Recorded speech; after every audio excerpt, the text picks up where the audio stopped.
Hi there. They say that moving house is one of the most stressful times of a person's life. Losing a loved one is apparently the most stressful, but certainly moving house, moving country is even worse, I'd suggest, because you have culture shock to contend with as well. And since time immemorial, uh, human beings have been worried about the transition from one state to another, from childhood to adulthood through adolescence, for example.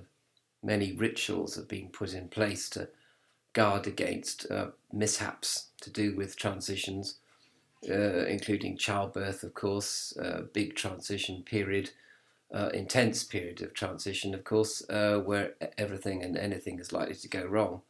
But at the end of the day, you do have something rather nice to show for it, they say. Anyway, so I was thinking to myself, and I was thinking also, when in life, at work or at home, when you have to change rhythm. It's like, for example, I would like to get back to my music creation, music compositions now, and stop the making videos. But I've got so many ideas in my head about making videos that it's going to be difficult. And also, I've gotten a certain rhythm of creativity uh, with regard to making videos. And of course, the rhythm of creativity from my music has been put on suspension, um, in suspension. So, if I wanted to go back to making music, the transition from one rhythm, one mode of creativity to the next, to the other, even is going to be rather difficult. It's going to be rather stressful. And in fact, I'm procrastinating over it. I don't want to do it. And I think, generally speaking, people say they might embrace change and say we ought to embrace change, but when it comes down to it, when push comes to shove, I think that procrastination is the order of the day for most people. They literally don't want to change, to embrace change, to have to adapt, which is kind of fair enough. So there's a natural conservatism, as it were, in our souls, resists change, change of lifestyle, change of job, change of career, change of educational program, whatever it is, because with each change you have to change your sort of rhythm of working, your rhythm, your brain patterns, literally, I suppose, have to change, and according to how much neuroplasticity is in your brain, that sort of determines how well or how badly you're going to cope with the amount of transition that you have to cope with. So obviously, change is worse for an elderly person, whereas for a younger person, although they moan about it and vent, they actually have a better time with change than the elderly person who doesn't vent and complain, but who actually is suffering inside a lot, really. They suffer in silence, which is one thing you have to bear in mind when you're caring for people who are elderly. With children, they just vent and scream and shout and say it isn't fair and God is against them and all that. But in fact, elderly people really do suffer more than you think about it. And because you're not elderly, of course, you don't yet recognise that. Um, anyway, so I was thinking about all this, and I was thinking, isn't it, maybe that in one sense, the realm of the demiurge is a kind of realm which is well created or comprises of a whole number of changes, adapt and change. That's a problem with the world of the demiurge, is it's all change all of the time. And you have to adapt, and you have to compromise, and you go with the flow, and you're basically tossed around on a dark sea, and it seems like you're not in control, because really you're not in control, or not most of the time anyway, and everything is just happening to you, rather than you making things happen. I mean, you can make things happen on a limited scale or on a local scale, but when it comes to the sort of global situation, you are a sort of basically you're just tossed on the waves, and this is one of the sort of horrible sides of living in the realms of the demiurge.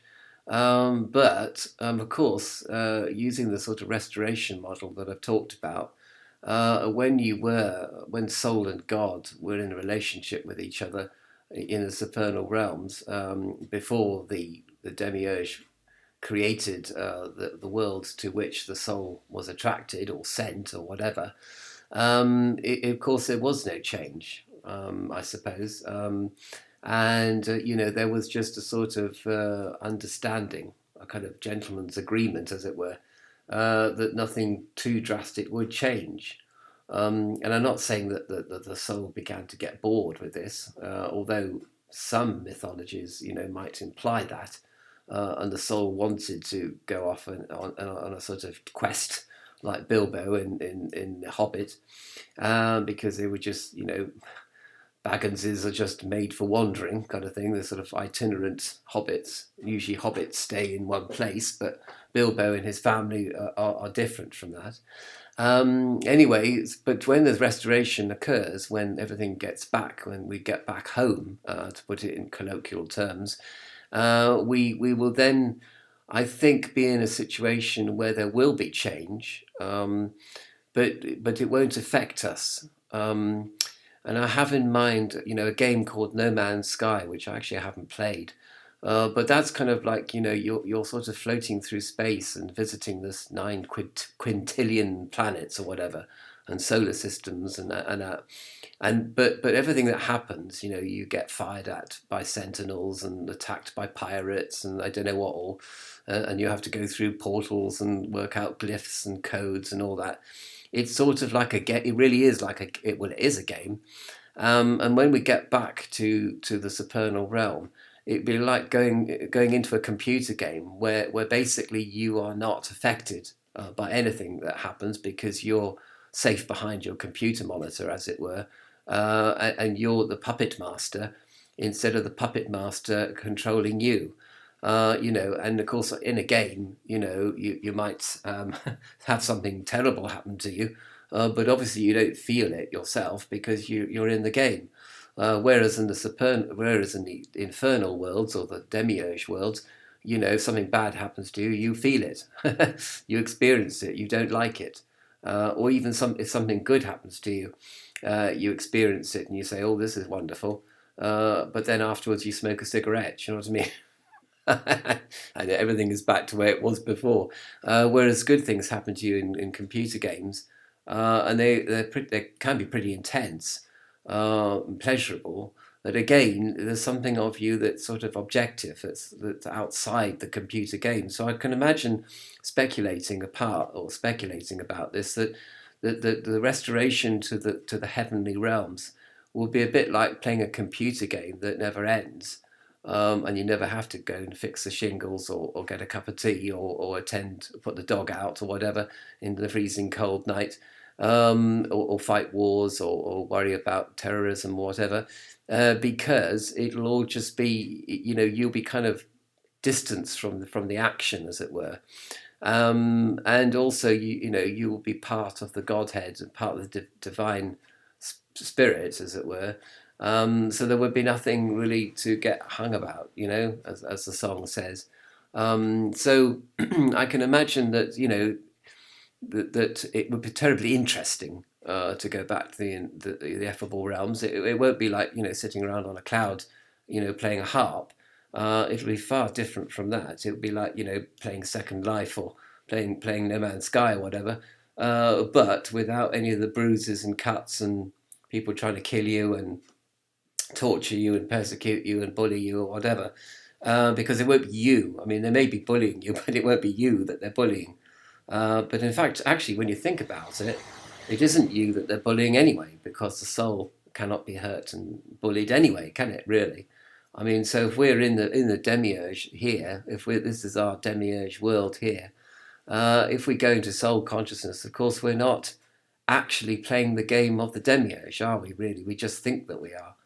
But I mean, you'd have to be pretty much enlightened, I think, to to go above this. And yet this probably is what enlightenment actually means, that you don't mind what happens to you.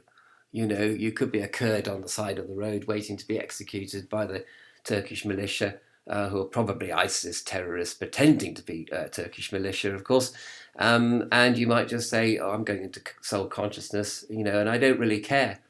I honestly don't care about myself or about my comrades dying, because this is just the demiurge. This is just lower worlds. This is the finite worlds. This is FW. This is where we're living. This is where I happen to be now. If I was born in a palace, if I was, born, if I was the son of the Turkish dictator, president, in his golden palace, I'd be kind of saying, oh, this is rather nice, isn't it? This is rather cozy, and I'm rather safeguarded by all my military people. But don't get too satirical, because that goes into anger, and that goes into the demiurge as well, you see. Anyway, so I thought I'd just leave it there.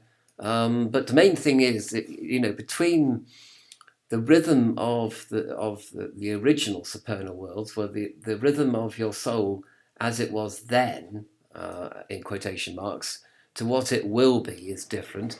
But the transition from one rhythm to the next, so going from this rhythm here to this rhythm here, is going to be a period of stress for the poor soul.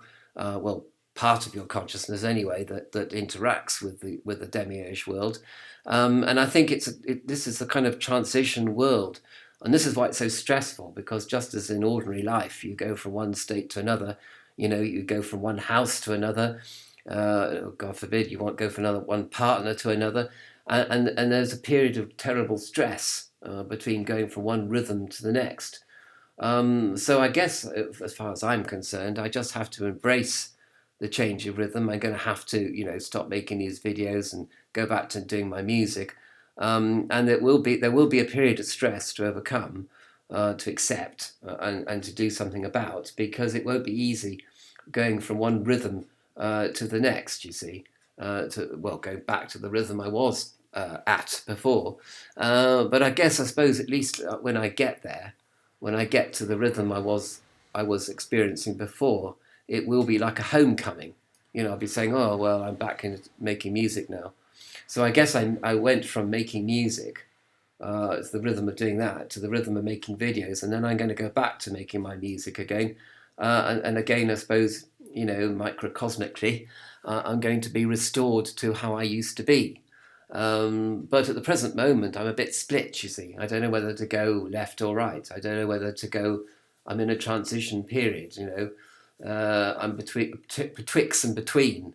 And that, I guess, is really what life in the demiurge realm is like. You're betwixt and between, and you can't, it's difficult to deal with the stress of being in that particular situation.